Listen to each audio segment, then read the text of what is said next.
Hello and welcome to SunCatcher Starting Riding Academy. My name is Jennifer. I am one of the volunteers here at SunCatchers. And I am also a Girl Scout. We're so glad to have you here with us. Are you ready to have some fun here at SunCatchers? And make some new friends with horses and other people around? And learn a lot of new things? Then come on and we'll show you how it's done. Let's go ahead and lead your horse. Safety is very important when you are interacting with horses. A horse, pony, or mule is a big, powerful animal with feelings and a mind of its own. Even a very gentle pony thinks and acts like an animal, not like a machine or a person, so any animal can surprise you. Accidents can happen when someone doesn't know enough about safety around horses or gets careless. So following safety rules around horses is important at all times. Horses can scare very easily. When horses live in the wild, they learn to run away from anything that scares them. If they can't run away, they might kick to defend themselves. A pony's eyes are on the side of its head, so he can see almost all around him except just behind his rump or backside and right in front of his nose. When you walk up to the horse, go slowly, speak gently, because loud noises and sudden movements can upset the horse. Don't run, shout, or make loud noises around ponies. It is best to approach from the side near his neck and speak nicely. Horses are herd animals and want other people or horses nearby. If you come up behind him in the blind spot or pop up right under his nose, he can get scared and try to kick or run away. When you walk around a horse, walk tight against his back side or 2 to 3 feet behind him so that he can't kick you. Some things that seem ordinary to people can scare a pony, like umbrellas or bouncing balls or a bicycle. They can look like a monster to a horse. Even biting flies can bother the horse, so we use fly spray to stop that. A pony can get excited if he's in a strange place or something happens that he's not used to. Once you meet the horse, let him sniff your hand so he learns who you are. We wouldn't like to meet someone by touching our nose or face first, so ponies prefer to meet you first. Don't walk under the rope in front of a horse if he's tied up, because it can catch you. Watch out for the pony's feet, since he doesn't always look where he steps, and he may step on your feet accidentally, and that can really hurt. When you work around horses, you should wear sturdy shoes or boots with a hard, smooth sole and a definite heel. Cowboy boots work well. No flip-flops or bare feet.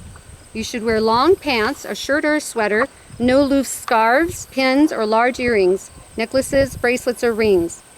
And it's very important to wear a safety helmet that fits you well. The chin strap must be fastened. The staff will fit you for the helmet. The right horse will be chosen for you by your instructor.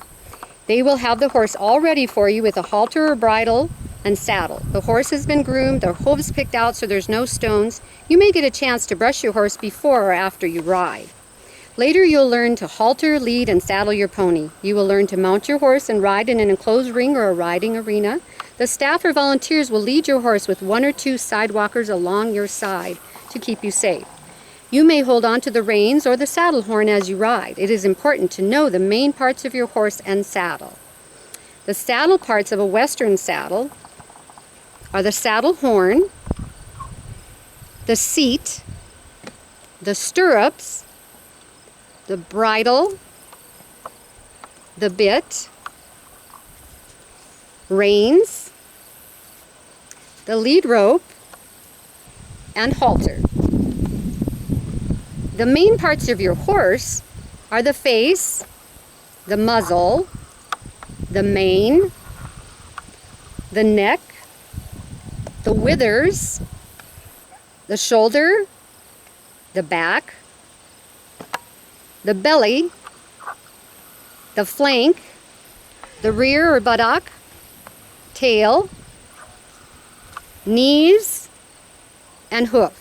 When the rider is getting ready to mount, the horse handler will lead the horse into position at the mounting ramp, and the participant will walk up onto the ramp.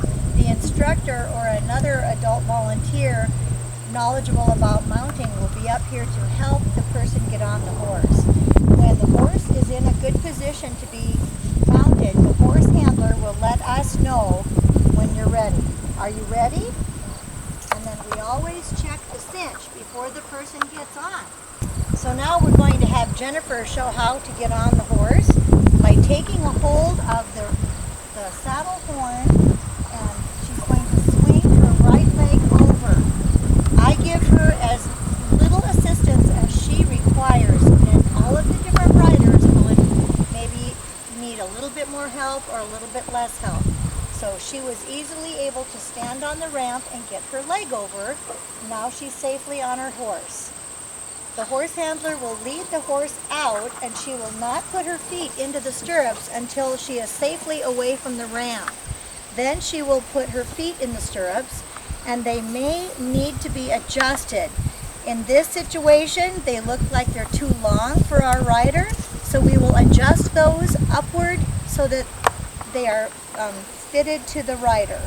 Sometimes if you're not able to raise the stirrups up, you will just let your legs hang safely on the side of the horse where the leathers and the stirrups are hanging. I'm going to move her leg up there so I can safely take this stirrup up for her. Okay, I've raised the stirrup up about 4 pulls, and I'm going to put the rider's foot back in, and I'm going to push down on the knee and down on the ankle or on the heel, and that looks nice. Does that feel good to you? Yep. Okay, and you can see where her leg has a nice straight look and her heel is able to drop. We never want to be tippy-toed like that in your stirrup. You always want to have your foot down. And you know, Jennifer, all the time we might be checking your tack to make sure everything is tightened up well for you. Mm-hmm. Keep your arms relaxed at your side with elbows bent. Lay the reins on your pony's neck.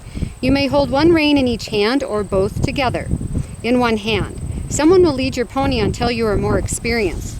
Ponies don't understand people talk like we do, so we have to communicate in ways called aids or signals. To move ahead, you can make a clicking sound with your tongue as you squeeze both legs. And you may say, walk on. Sometimes you have to nudge the horse with a gentle bump on his side with your heels. Relax your hands on the reins so they aren't pulling back on the horse's head. To stop or slow down, use your hands to squeeze backward gently on the reins and say, whoa. To turn right, pull slightly with the right hand, and to go left, pull slightly with the left hand. Praise your pony with a pat on his neck and say, good boy or good girl.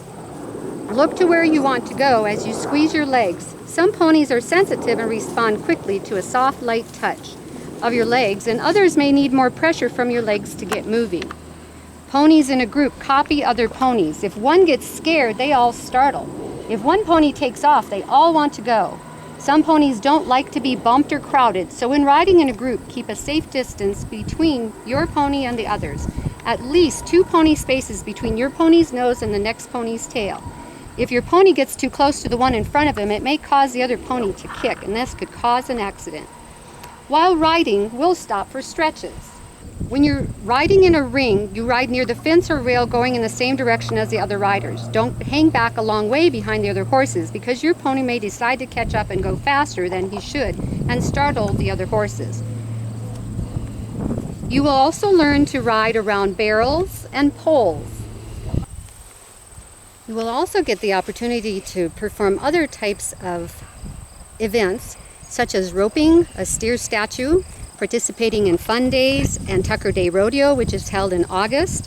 When you are riding and you want to go faster, you be sure to ask the other riders, because when a pony trots, they all want to trot.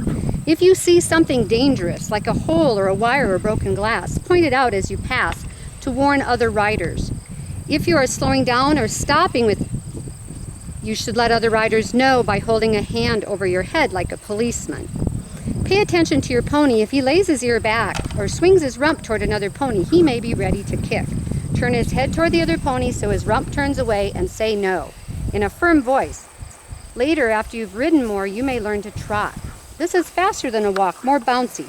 Relax, sit up tall in the saddle, keep your shoulders back, let your knees, hips, and ankles be soft and springy. When you're ready to dismount your horse, you are going to walk back into the mounting ramp. First of all, you take your feet out of the stirrups so that your feet don't get hooked up on anything that might be in the area here. The horse handler will lead the horse up right beside the mounting ramp again, and the rider wants to keep their feet clear so they don't catch on anything. When you're ready to step off, you're going to make sure that your foot is safely onto the board. The instructor or helper might help by grabbing a gate belt or your belt and safely help to pull you off your horse. Okay, when you're safely off the horse, then the horse handler can be cued to go ahead and remove the horse out of the area. Good job, Jennifer. Good riding today. When you're completed riding, your staff or volunteer will untack your horse. But we will show you on this video how that is done. And then you'll get the opportunity to groom your horse. It's a good time to groom a horse after he's been ridden because that helps him cool off. Brushing the fur increases good blood flow and feels good, as well as preventing sores and keeping him clean. It's really good to groom a horse when his skin is warm. Grooming your horse feels good to them just like when you have your hair brushed. Be a little careful under their belly because they can be kind of ticklish there. So you just always want to use a firm, long stroke and keep your other hand on the horse as you go.